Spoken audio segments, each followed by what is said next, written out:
ওই বাহলুল পাগল আমার আল্লাহর পাগল একদিন বিকাল বেলায় সমুদ্রের পারে বসে বসে হাত দিয়া ঘর বানাইতেছে আর মানুষদেরকে ডাক দিয়া বলতেছে, হে মানুষ সকল, আমি জান্নাতের বালাখানা বিক্রি করতেছে। এবার ওই সমুদ্রের পার দিয়া বাদশাহ হারুনুর রশিদ আর তার বিবি সমুদ্রের পার দিয়া হাঁটতেছে।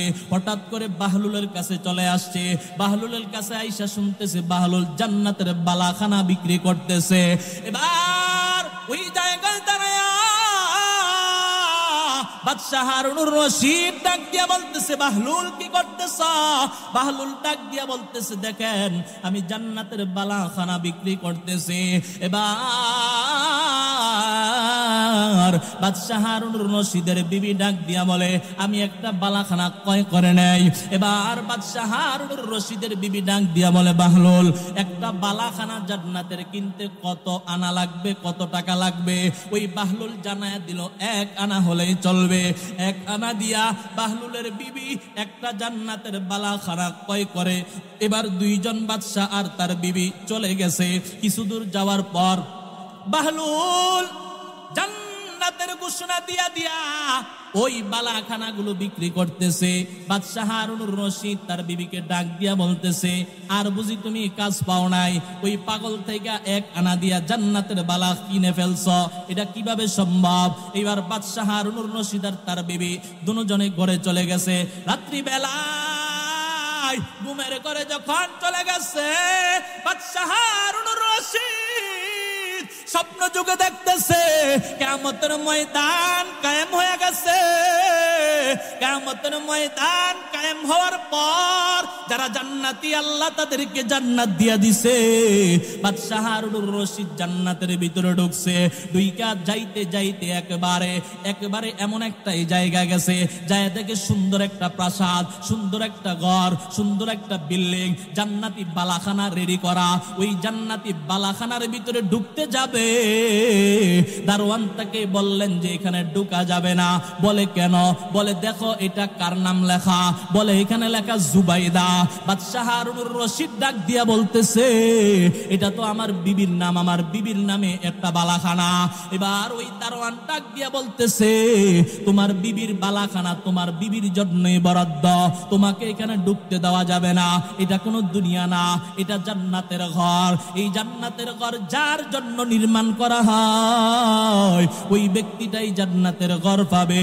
এবার বাদশাহ হারুনুর রশিদ এই স্বপ্ন দেখতে দেখতে হঠাৎ তার ঘুম ভেঙে গেছে।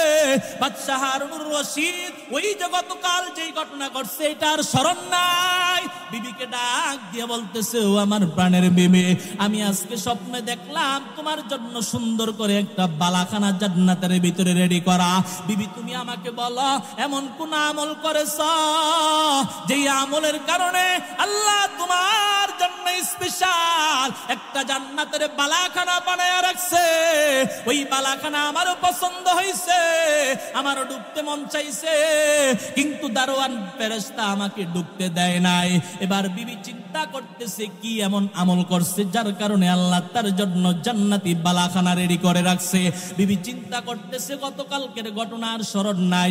চিন্তা করতে করতে করতে করতে এক পর্যায়ে ডাক দিয়া বলতেছে, স্বামী আমার, গতকালকে যে ওই বাহলুল পাগলা থেকে 1 আনা দিয়া জান্নাতের বালাখানা ক্রয় করছি ওইটা না তো, বাহলুল পাগলা থেকে যেই 1 আনা দিয়া জান্নাতের বালাখানা কিনছি ওইটা নি কোন?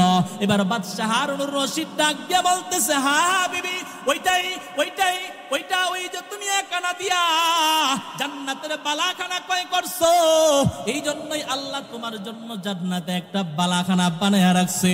এবার বাদশাহ হারুনুর রশিদ বলতেছে, হায় হায় বিবি, আমিও যদি একটা জান্নাতের বালাখানা ক্রয় করতাম কতই না ভালো হইতো। এবার পরের দিন আবার বিকাল বেলা বিবিকে নিয়ে সমুদ্রের পারে হাঁটতেছে। হাঁটতে হাঁটতে দোয়া করতেছে, আল্লাহ আজকেও যদি ওই বাহলুল পাগলাকে পেয়ে যায়, আমি আজকে একটা জান্নাতের বালাখানা ক্রয় করব।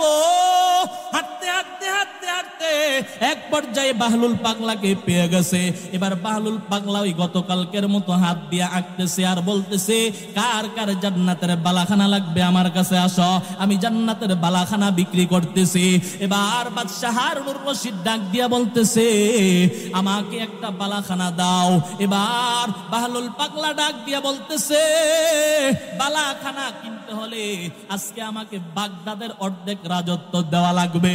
বাদশাহ হারুনুর রশিদ ডাক দিয়া বলতেছে, কেন আমি আজকে তোমাকে অর্ধেক রাজত্ব দেওয়া লাগবে?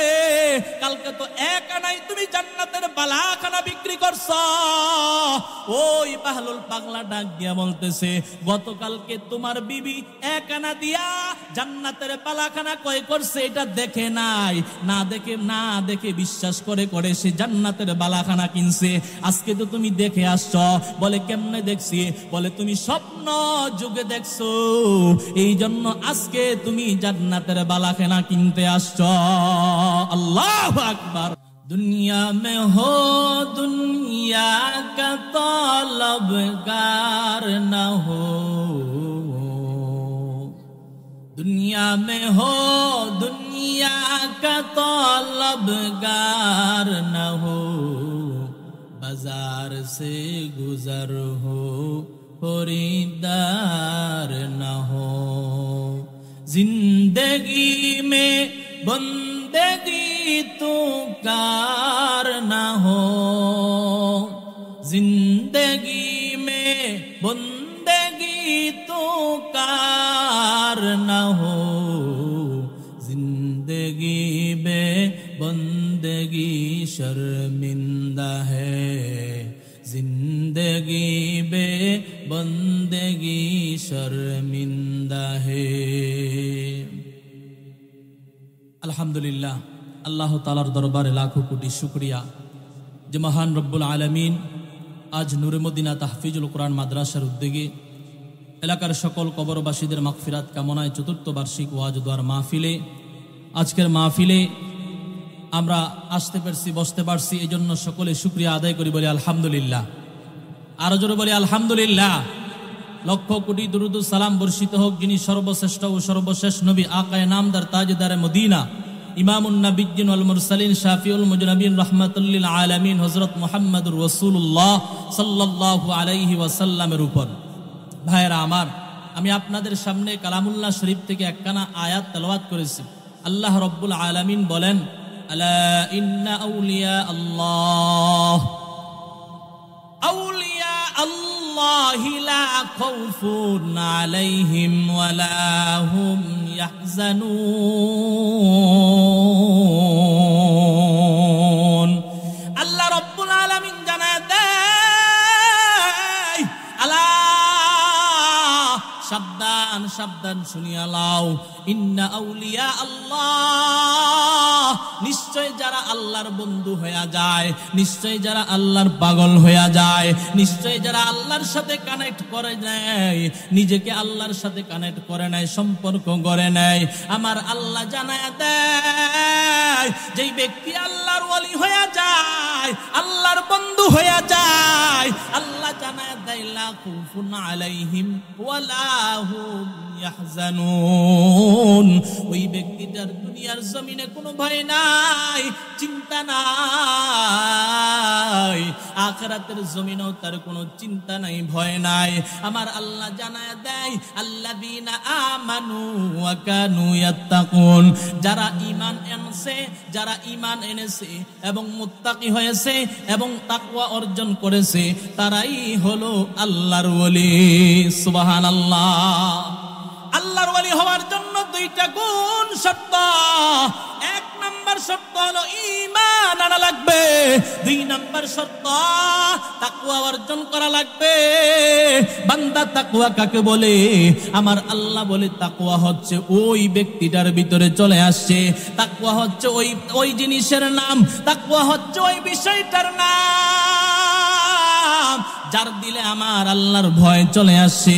সে যখন চলতে যায়, হাঁটতে যায়, চলাফেরা, ঘুম, সকল কাজ সে চলতে করতে ফিরতে সে একমাত্র চিন্তা করে, আমার দ্বারা যদি কোনো গুনাহ অন্যায় অপরাধ আমার সামনে চলে আসে, ওই বান্দাটার ভিতরে একটা চিন্তা, একটা টেনশন দুনিয়ার জমিনে আমাকে কেউ না দেখলেও একজন দেখে, তিনি হলেন আল্লাহ। এই ভয়টা যার ভিতরে চলে আসবে এটার নামে তাকওয়া। যেই ব্যক্তিটার ভিতরে চলে আসবে তাকে বলা হয় মুত্তাকি। আর যেই ব্যক্তি মুত্তাকি হতে পারবে, আমার আল্লাহ জানায় দেয়, ওমান ইয়াত্তাকিল্লাহা ইউকাফির আনহু সাইয়্যাতিহি ওয়া ইউযিম লাহু আজরা।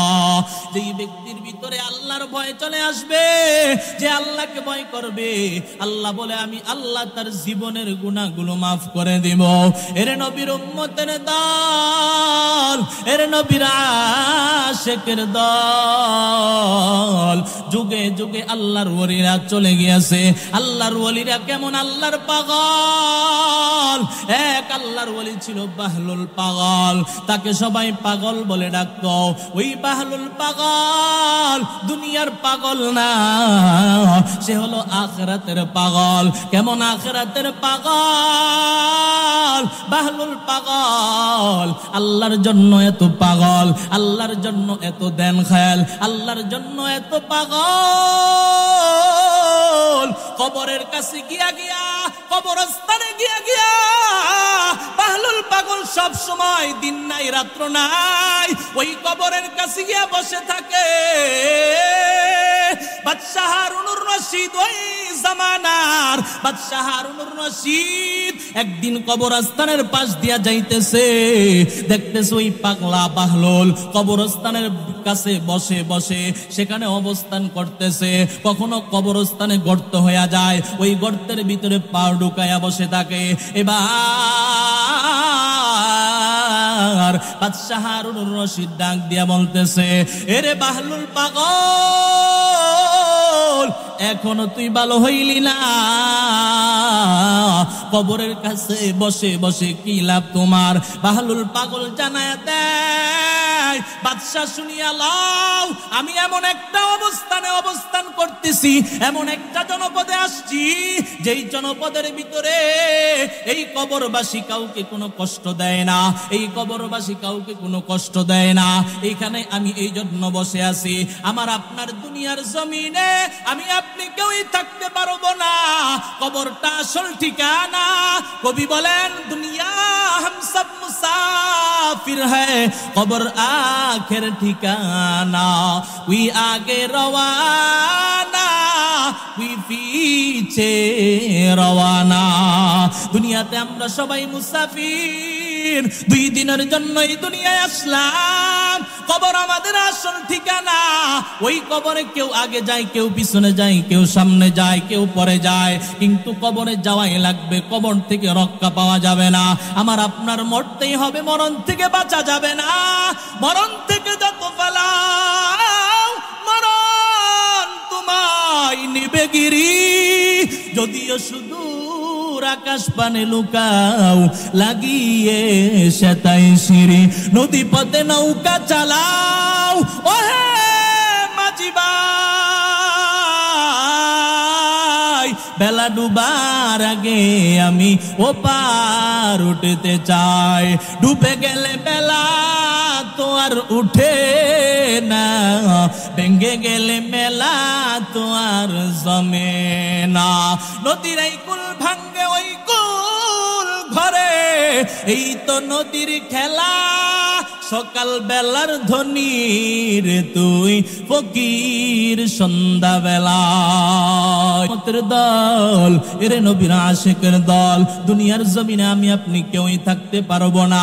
ওই বাহলুল পাগল আমার আল্লাহর পাগল একদিন বিকাল বেলায় সমুদ্রের পারে বসে বসে হাত দিয়া ঘর বানাইতেছে, আর মানুষদেরকে ডাক দিয়া বলতেছে, হে মানুষ সকল, আমি জান্নাতের বালাখানা বিক্রি করতেছে। এবার ওই সমুদ্রের পার দিয়া বাদশাহ হারুনুর রশিদ আর তার বিবি সমুদ্রের পার দিয়া হাঁটতেছে। হঠাৎ করে বাহলুলের কাছে চলে আসছে। বাহলুলের কাছে আইসা শুনতেছে বাহলুল জান্নাতের বালাখানা বিক্রি করতেছে। এবার ওই জায়গায় দাঁড়ায় বাদশাহ হারুনুর রশিদ ডাক দিয়া বলতেছে, বাহলুল কি করতেছ? বাহলুল ডাক দিয়া বলতেছে, দেখেন আমি জান্নাতের বালাখানা বিক্রি করতেছি। এবার এবার বাদশাহ হারুনুর রশিদের বিবি ডাক দিয়া বলে আমি একটা বালাখানা ক্রয় করে নেই। এবার বাদশাহ হারুনুর রশিদের বিবি ডাক দিয়া বলে বাহলুল একটা বালাখানা জান্নাতের কিনতে কত আনা লাগবে, কত টাকা লাগবে? ওই বাহলুল জানায়া দিল 1 আনা হলেই চলবে। 1 আনা দিয়া বাহলুলের বিবি একটা জান্নাতের বালাখানা ক্রয় করে। এবার 2 জন বাদশাহ আর তার বিবি চলে গেছে। কিছু দূর যাওয়ার পর বাহলুল জান্নাতের ঘোষণা দিয়া দিয়া ওই বালাখানাগুলো বিক্রি করতেছে। বাদশাহ হারুনুর রশিদ তার বিবিকে ডাক দিয়া বলতেছে আর বুঝি তুমি কাজ পাও নাই? ওই পাগল থেকে 1 আনা দিয়া জান্নাতের বালা কিনে ফেলছ, এটা কিভাবে সম্ভব? এবার বাদশাহ হারুনুর রশিদ আর তার বিবি দুজনে ঘরে চলে গেছে। রাত্রি বেলা ঘুমের ঘরে যখন চলে গেছে, বাদশাহ হারুনুর রশিদ স্বপ্ন যুগে দেখতেছে কিয়ামতের ময়দান কায়েম হয়ে গেছে। কিয়ামতের ময়দান কায়েম হওয়ার পর যারা জান্নাতি আল্লাহ তাদেরকে জান্নাত দিয়া দিছে। বাদশাহ হারুনুর রশিদ জান্নাতের ভিতরে ঢুকছে।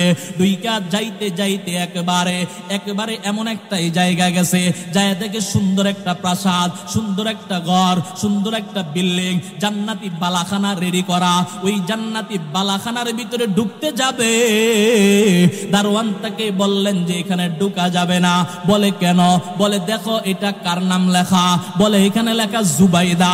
বাদশাহ হারুনুর রশিদ ডাক দিয়া বলতেছে এটা তো আমার বিবির নাম, আমার বিবির নামে একটা বালাখানা। এবার ওই দারোয়ান ডাক দিয়া বলতেছে তোমার বিবির বালাখানা তোমার বিবির জন্যই বরাদ্দ, তোমাকে এখানে ঢুকতে দেওয়া যাবে না। এটা কোনো দুনিয়া না, এটা জান্নাতের ঘর।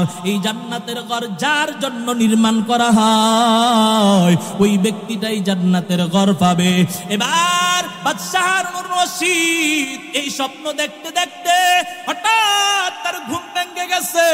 বাদশাহ হারুনুর রশিদ ওই যে গতকাল যেই ঘটনা ঘটছে এটার স্মরণ নাই। বিবিকে ডাক দিয়ে বলতেছে ও আমার প্রাণের বিবি, আমি আজকে স্বপ্নে দেখলাম তোমার জন্য সুন্দর করে একটা বালাখানা জান্নাতের ভিতরে রেডি করা।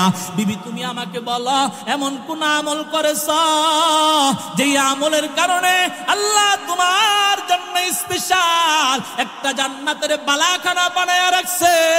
ওই বালাখানা আমারও পছন্দ হয়েছে, আমারও ঢুকতে মন চাইছে, কিন্তু দারোয়ান ফেরেশতা আমাকে ঢুকতে দেয় নাই। এবার বিবি চিন্তা করতেছে কি এমন আমল করছে যার কারণে আল্লাহ তার জন্য জান্নাতি বালাখানা রেডি করে রাখছে। বিবি চিন্তা করতেছে গতকালকের ঘটনার স্মরণ নাই। চিন্তা করতে করতে করতে করতে এক পর্যায়ে ডাক দিয়া বলতেছে স্বামী আমার, গতকালকে যে ওই বাহলুল পাগলা থেকে 1 আনা দিয়া জান্নাতের বালাখানা ক্রয় করছি ওইটা না তো, বাহলুল পাগলা থেকে যেই 1 আনা দিয়া জান্নাতের বালাখানা কিনছি ওইটা নি কোন? এবার বাদশাহ হারুনুর রশিদ ডাক দিয়া বলতেছে হ্যাঁ বিবি ওইটাই ওইটাই ওইটা, ওই যে তুমি 1 আনা দিয়া জান্নাতের বালাখানা ক্রয় করছো এই জন্যই আল্লাহ তোমার জন্য জান্নাতে একটা বালাখানা বানায়া রাখছে। এবার বাদশাহ হারুনুর রশিদ বলতেছে হায় হায় বিবি, আমিও যদি একটা জান্নাতের বালাখানা ক্রয় করতাম কতই না ভালো হইতো। এবার পরের দিন আবার বিকাল বেলা বিবিকে নিয়ে সমুদ্রের পারে হাঁটতেছে। হাঁটতে হাঁটতে দোয়া করতেছে আল্লাহ আজকেও যদি ওই বাহলুল পাগলাকে পেয়ে যায় আমি আজকে একটা জান্নাতের বালাখানা ক্রয় করব।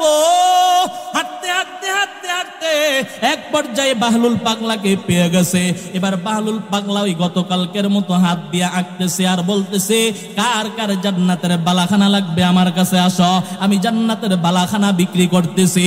এবার বাদশাহ হারুনুর রশিদ ডাক দিয়া বলতেছে আমাকে একটা বালাখানা দাও।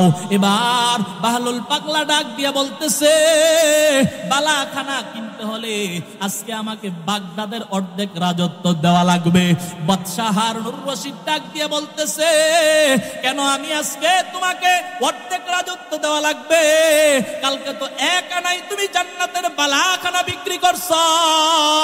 ওই বাহলুল পাগলা ডাক দিয়া বলতেছে গতকালকে তোমার বিবি 1 আনা দিয়া জান্নাতের বালাখানা ক্রয় করছে এটা দেখে নাই, না দেখে বিশ্বাস করে করে সে জান্নাতের বালাখানা কিনছে। আনছে, আজকে তো তুমি দেখে আসছো। বলে কেমনে দেখছি? বলে তুমি স্বপ্ন যুগে দেখছো, এই জন্য আজকে তুমি জান্নাতের বালাখানা কিনতে আসছো। আল্লাহু আকবার। আউলিয়ারা কারে উকবা ইখতিয়ার, জাহেলারা কারে দুনিয়া ইখতিয়ার। মাইলে মুমিন সুয়ে মুমিন মিশাওয়াত, মাইলে কাফের সুয়ে কাফের মিশাওয়াত। এক জামানা সুহবতে বা আউলিয়া, বেহতার আজ সদ সালা তাআত বেরিয়া। এর নবীর উম্মতের দল, এর নবীর আশিকের দল। ওই বাহলুল পাগলা এত পাগল, একদিন চিন্তা করলো বাদশাকে দাওয়াত দেওয়া দরকার, কিভাবে বাদশাকে দাওয়াত দেওয়া যায়। এবার সে ফেরিওয়ালা সাজে, ফেরিওয়ালা সাইজা বাদশাহ হারুনুর রশিদের দরবারের সামনে দিয়া ঘুরতেছে আর বলতেছি, ইয়া আইয়ুহান নাস ইরহাম, হে মানুষ সকল আমার প্রতি একটু দয়া করো।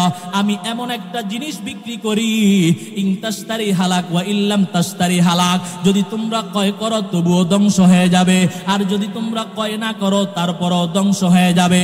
বাদশাহ হারুনুর রশিদ বালাখানা থেকে আওয়াজ পাইয়া বলতেছে, এটা কোন ফেরিওয়ালা? তাকে ডাক দাও। এবার তাকে ডেকে বাদশার সামনে যখন আনা হইল, বাহলুল পাগলাকে ডাক দিয়া বলতেছে, এমন কি জিনিস তুমি বিক্রি করো যেটা কিনলেও নষ্ট হয়ে যায়, ধ্বংস হয়ে যায়, না কিনলেও শেষ হয়ে যায়? এবার বাহলুল পাগলা ডাক দিয়া বলে, বাদশাহ আমি বরফের চাকা নিয়ে বাইর হয়েছি, ওই বরফের চাকা আপনি যদি ক্রয় করেন এরপরেও এটা ধ্বংস হয়ে যাবে, আপনি যদি না ক্রয় করেন এরপরেও এটা শেষ হয়ে যাবে। এবার বাহলুল পাগলা জবাব দেয়, শুনো শুনো বাদশাহ, আমার আপনার একটা জিন্দেগি আছে, আমার আপনার একটা হায়াত আল্লাহর পক্ষ থেকে নির্ধারিত। হায়াতের বাজেট যখন শেষ হয়ে যাবে, আমার আপনার জিন্দেগির জীবনটা শেষ হয়ে যাবে, দুনিয়া থেকে আমি আপনি বিদায় হয়ে যাব। এই জন্য এই জীবনটা আমি আপনি যদি নামাজ পড়ি, রোজা রাখি, ইবাদত বন্দেগী করি, এভাবেও আমার জীবন কেটে যাবে। আর যদি আমি নামাজ না পড়ি, রোজা না রাখি, ইবাদত বন্দেগী গুলো না করে, পর্দা আমি আপনি পর্দা ফরজ এটাও যদি না করে, গুনাহ করতে করতে জীবনটা শেষ করে দেই, তারপরেও আমার জিন্দেগি শেষ হয়ে যাবে, জিন্দেগি আটকায় রাখা যাবে না, জীবন শেষ হয়ে যাবে। এর নবীর উম্মতের দল, এর নবীর আশিকের দল, আমার আপনার হায়াতটা একটা বাজেটের ভিতরে রেখা, ওই বাজেট শেষ হলে আমার আপনার জিন্দেগি শেষ হয়ে যাবে। আমার আপনার যেদিন মরণ হয়ে যাবে, দুই চোখ বন্ধ হয়ে যাবে, দুই চোখ বন্ধ হতে দেরি, আমাকে আপনাকে ঘর থেকে নামাইতে দেরি করবে না। আমার আপনার আপন আপন সন্তানগুলো আমাকে আপনাকে ঘর থেকে বের করে নেবে। এত সুন্দর করে বিল্ডিং সাজাইলাম, এত সুন্দর করে খাট পালং সাজাইলাম, কিন্তু ওই খাট পালং থেকে আমাকে আপনাকে নামায়া দিবে। ওই আমার মাথার গাম পায়ে ফেলে কষ্ট করে করে এত সুন্দর করে একটা বিল্ডিং সাজাইলাম, ওই বিল্ডিং থেকে আমাকে আপনাকে নামায়া দিবে। আর কেউ বলবে না মানুষ, আর কেউ বলবে না অমুক ভাই, সবাই বলবে তাড়াতাড়ি লাশটা নামায়া দাও, তাড়াতাড়ি কবরের ব্যবস্থা করো। কেউ যাবে কবরস্থানে কবর খোঁড়ার জন্য, কেউ যাবে বাঁশ বাগানে বাঁশ কাটার জন্য, কেউ যাবে কাপড়ের কাপড় কেনার জন্য। এর মুসলমান, আমাকে আপনাকে শেষবারের মতো ঘর থেকে নামায়া দিবে।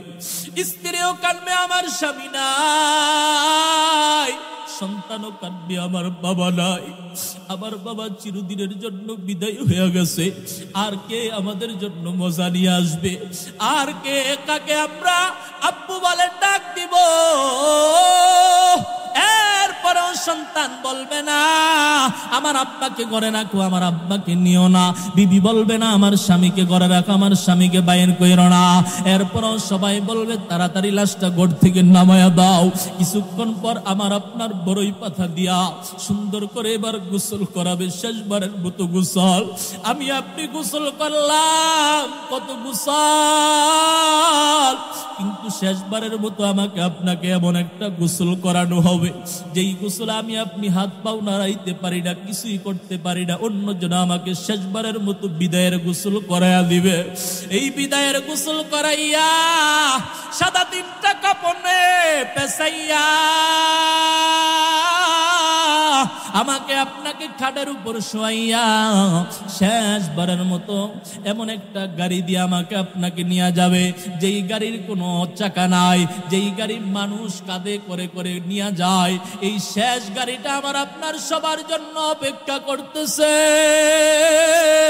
ওই শেষ ওই 4 পায়া খাটিয়া আমাকে আপনাকে উঠাইয়া বাড়ি থেকে যখন বের করবে সবাই কানবে, মা কানবে, আমার সন্তানকে কোথায় নিয়ে যাও? সন্তান বলবে আমার বাবাকে কোথায় নিয়ে যাও? সবাই কানবে আর বলবে শেষবারের মতো বিদায়, আর বুঝি আমার আব্বা আসবে না।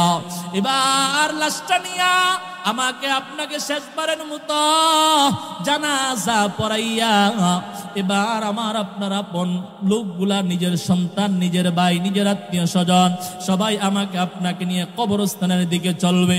এরে মুসলমান, কেমন কবর? কবর হলো অন্ধকার ঘর, কবর হলো পোকামাকড়ের ঘর, কবর হলো সাপ বিচ্ছুর ঘর।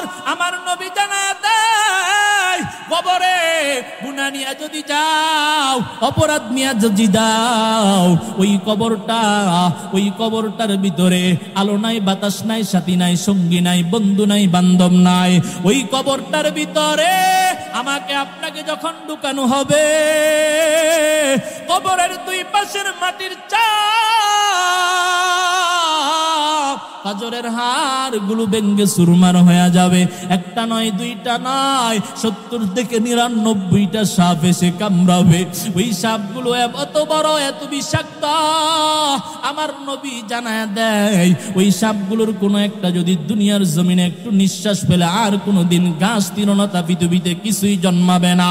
ওই সাপগুলো আমাকে আপনাকে কামড় দিয়া 70 গজ নিচে নিবে, আবার উপরে উঠাবে, আবার নিচে নিবে, আবার উপরে উঠাবে।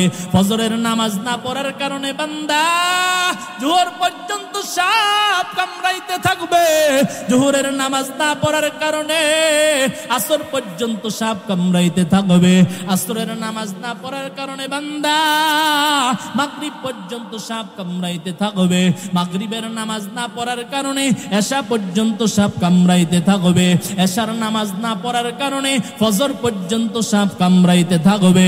এভাবে আযাব চলতে চলতে চলতে কিয়ামত পর্যন্ত আযাব চলবে। হঠাৎ করে একদিন কিয়ামতের মাঠ কায়েম হয়ে যাবে। আমার আল্লাহ ডাক দিয়া বলবেন, লিমানিল মুলকুল ইয়াউম লিল্লাহিল ওয়াহিদিল কাহ্হার। আল্লাহ ডাক দিয়া বলবে কিয়ামতের ময়দানে, বলো আজকের দিনের রাজত্ব কার? নবীরা, সাহাবীরা, বেঈমানেরা সবাই বেহুশ হয়ে যাবে, কেউ জবাব দেওয়ার মতো সাহস পাবে না। আমার আল্লাহ বড় হুঙ্কার দিয়া বলবেন, লিমানিল মুলকুল ইয়াউম লিল্লাহিল ওয়াহিদিল কাহ্হার। আজকের দিনের রাজত্ব মহারাগে রাগান্বিত আল্লাহ। দুনিয়ার জমিনে বড় বড় রাজা বাদশাহ সাজিলা, দুনিয়ার জমিনে বড় নেতাগিরি করছ। আজকে তোমার নেতাগিরি কোথায়? আজকে তোমার রাজত্ব কোথায়? আজকে তোমার টাকা কোথায়? আজকে তোমার বাহাদুরি কোথায়? আজকে তোমার ওই সন্তানের বাহাদুরি করছ, টাকার বাহাদুরি করছ। আমার আল্লাহ বলে, ইয়া আইয়ুহাল্লাযীনা আমানু লা তুলহিকুম আমওয়ালুকুম ওয়ালা আওলাদুকুম আন যিকরিল্লাহ ওয়া মান ইয়াফআল যালিকা ফাউলাইকা হুমুল খাসিরুন। এ ইমানদার ফেরেশতারেরা লা তুলহিকুম আমওয়ালুকুম, তোমাদের সম্পদ যেন তোমাদেরকে ধ্বংস না করে, ওয়া আমওয়ালুকুম ওয়া আওলাদুকুম, তোমাদের সন্তানাদি যেন তোমাদেরকে ধ্বংস না করে, হালাক করে না দেয়। আল্লাহ বলে যদি তোমাদের সন্তানের কারণে তোমরা ধ্বংস হয়ে যাও, তোমাদের সন্তানের কারণে যদি তোমরা আমি আল্লাহকে ভুলে যাও, তোমাদের সম্পদের কারণে যদি আমি আল্লাহ থেকে দূরে সরে যাও, আমি আল্লাহর জিকির ভুলে যাও, আমি আল্লাহর শরণ ভুলে যাও, আল্লাহ বলে তাহলে তোমরা ক্ষতিগ্রস্ত হয়ে যাইবা, ওই কিয়ামতের ময়দানে আটকায়া যাইবা। এবার কেউ জবাব দেওয়ার মতো সাহস করবে না। আল্লাহ জবাব দিয়া বলবে আজকের দিনের রাজত্ব মহারাগে রাগান্বিত আমি আল্লাহ। এর নবীর উম্মতের দল, এর নবীর আশিকের দল, যেই সূর্যটা 9,30,00,000 মাইল দূর থেকে আলো দেয়, এই সূর্যটা কিয়ামতের ময়দানে আমার আল্লাহ বলবে সূর্য তুমি আজকে মাথার উপর চলে আসো। সূর্য মাথার উপর চলে আসবে, দুনিয়ার জমিনে একটা মুখ খোলা। আল্লাহ তাআলা কিয়ামতের মাঠে সূর্যকে ডাক দিয়া বলবেন এ সূর্য তোর 12টা মুখ জমিনের দিকে ফিরে দাও, যত তাপ আছে জমিনে ছেড়ে দাও। সূর্যের তাপে মানুষের মাথার মগজগুলো বাতার মারার মতো টকবক টকবক করে পড়তে থাকবে। এর নবীর উম্মতের দল ওই দিক দিয়া জাহান্নাম শু শু শু শু করে আওয়াজ করে সামনে আগাইতে থাকবে। আমার আল্লাহ বলবে ফেরেশতারা যাও যাও, জাহান্নামের গলায় শিকল লাগায়া ধরে রাখ। জাহান্নামের গলায় শিকল লাগায়ও ধরে রাখতে পারে না, জাহান্নাম শুধু সামনে আগায়। আমার আল্লাহ একটু কুদরতি পানি দিয়া বলবে ফেরেশতারা রে যা, ওই জাহান্নামের গায়ে এই পানিটুকু ছিটা দিয়া আস। এবার ফেরেশতারা ওই পানিটুকু যখন জাহান্নামের গায়ে ছিটা দিবে, এবার জাহান্নাম পিছনে বাঁকতে থাকবে, পিছনে বাঁকতে থাকবে। ফেরেশতারা ডাক দিয়া বলবে আল্লাহ এমন কোন পানি দিয়েছো আমরা 70,000 শিকল লাগাইয়া ধরে রাখতে পারি নাই, জাহান্নাম শুধু সামনে আগায়, শুধু সামনে আগায়। এমন কোন পানি দিলা যেই পানির কারণে জাহান্নাম পিছনে বাগে, পিছনে বাগে? এটা কি দুনিয়ার কোন নদী সমুদ্রের পানি, নাকি আবে হায়াতের পানি, নাকি জমজমের পানি? আমার আল্লাহ ডাক দিয়া বলে ফেরেশতারা রে এটা দুনিয়ার কোন নদী সমুদ্রের পানি না, এটা আবে হায়াতের পানিও না, এটা জমজমের পানিও না। এই পানি হলো আমার হাবিব, আমার বন্ধু রাহমাতুল লিল আলামিনের শেষ নবীর শেষ উম্মতগুলা গুনাহ করতে করতে পাহাড় পরিমাণ গুনাহ করে ফেলেছে। রে মুসলমান, আজকে গুনার কারণে আমার হাত নাপাক, পাও নাপাক, গুনার কারণে জবান নাপাক হয়ে গেছে, গুনার কারণে দিল নাপাক হয়ে গেছে, গুনার কারণে দিলটা নাপাক হইয়া পাথরের মতো শক্ত হয়ে গেছে। আর আমার কাছে কোনো ভালো কাজ ভালো লাগে না, নামাজ ভালো লাগে না, রোজা ভালো লাগে না, জিকির ভালো লাগে না, আল্লাহর তাসবিহগুলো আর পড়তে আমার মন চায় না। এর নবীর উম্মতের দল, এর নবীর আশিকের দল, আজকে গুনার কারণে আমরা এমন নাপাক আমার দিল বানাইছি, এখন আর নামাজ ভালো লাগে না, ইবাদত বন্দেগী কিছুই ভালো লাগে না। এর নবীর আশিকের দল ওই কিয়ামতের মাঠে এবার জাহান্নামের ওই যে গায়ে ছিটা দিছে পানিটুকু, আল্লাহ জানায় দেয় ফেরেশতাদেরকে, শুনিয়া লাও ফেরেশতারা, দুনিয়ার জমিনে ওই যে বান্দা গুনাহ করতে করতে করতে পাহাড় পরিমাণ গুনাহ করছে, পাহাড় পরিমাণ গুনাহ করার পর বান্দা যখন গভীর রজনীতে আমি আল্লাহকে একবার ডাক দিছে আল্লাহ, কারণ আমার আল্লাহ গভীর রজনী যখন হইয়া যায় তখন প্রথম আসমানে আইসা ডাক দেয়, হে বান্দা আলা মিন মুস্তাগফিরিন ফাগফিরলা, আলা মিন মুস্তারজিকিন ফারজুকহু, আলা মিন মুবতালা ফাআফিয়াহু, আলা কাজা হাত্তা ইয়াতলু আল ফাজর। নীরবে প্রভুর নাম জপিও তখন, প্রভুর করুণা যদি পাইবার চাও, প্রভুর করুণা যদি পাইবার চাও, গভীর রাতে উঠে প্রভুর গুণগান গাও, গভীর রাতে উঠে প্রভুর গুণগান গাও।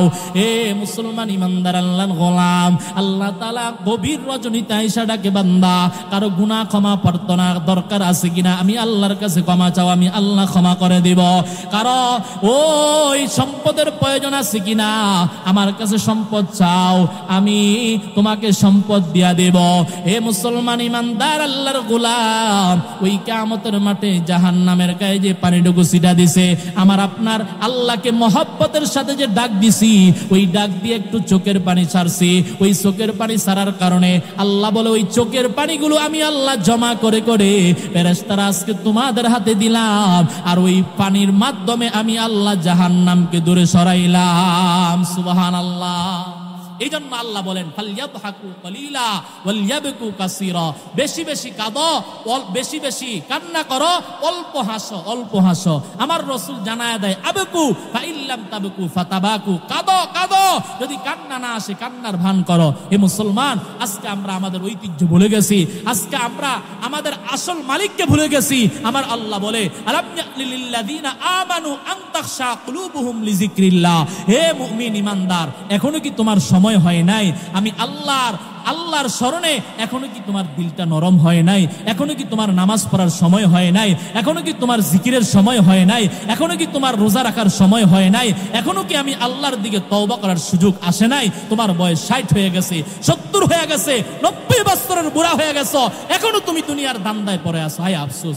আল্লাহ তাআলা আমাদের সকলকে আল্লাহর দরবারে খাঁটি তওবা করে আল্লাহর ইবাদত বন্দেগী এবং রাসূলের তরিকা মতন জীবন পরিচালনা করবার তৌফিক দান করুক। সকলে বলুন আমিন। নাসরুম মিনাল্লাহি ওয়া ফাতহুন করিব ওয়া বাশশিরিল মুমিনিন। আসসালামু আলাইকুম ওয়া রাহমাতুল্লাহি ওয়া বারাকাতুহু।